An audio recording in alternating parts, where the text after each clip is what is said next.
Hello నమస్తే. నేను మీ శతాక్షి. మీకు ఒక మంచి ఇన్ఫర్మేషన్ ఇవ్వనా? పురాణాల కాలం నుండి ఇప్పటి వరకు కూడా ఇంద్రునికి ఒళ్ళంతా కళ్ళుంటాయి అని చెప్తూ ఉంటారు.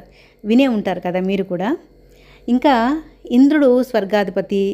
ఎప్పుడు రాక్షసులు స్వర్గం మీదకి దండెత్తి యుద్ధం చేసి ఇంద్రుని పడగొట్టి ఆ ఇంద్రుని సింహాసనం ఎక్కాలని చూస్తారని, అలాగే ఎవరైనా మహర్షులు తీవ్ర తపస్సు చేస్తుంటే ఇంద్రుడు భయపడి తన పదవి పోతుందేమోనని వెళ్ళి ఆ తపస్సును చెడగొడతాడని ఇలా వినే ఉంటారు కదా. దీనికి కరెక్ట్ మీనింగ్ చెప్తా వినండి. ఇంద్రుడు అంటే మీనింగ్ పాలకుడు అని అర్థం. అంటే రూలర్, పాలించేవాడు అని అర్థం.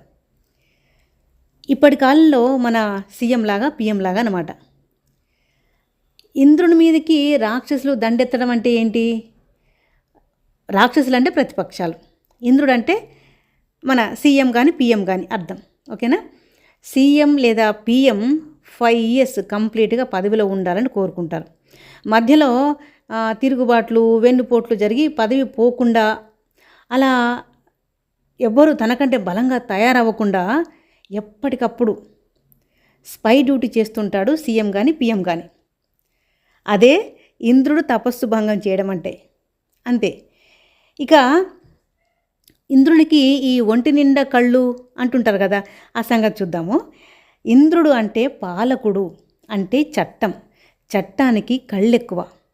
ఎవ్వరు తప్పు చేసినా చట్టం చూస్తూనే ఉంటుంది, పనిష్ చేస్తుంటుంది. చట్టం నుండి ఎవ్వరూ తప్పించుకోలేరు.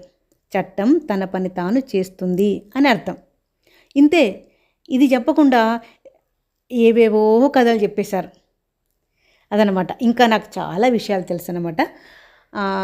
ఈ విషయాలన్నీ మీకు చెప్తూ ఉంటాను. అందుకే వెంటనే నేను చెప్పిన వెంటనే మీకు ఇన్ఫర్మేషన్ రావాలంటే నా ఛానల్ని సబ్స్క్రైబ్ చేసుకోవచ్చు కదా.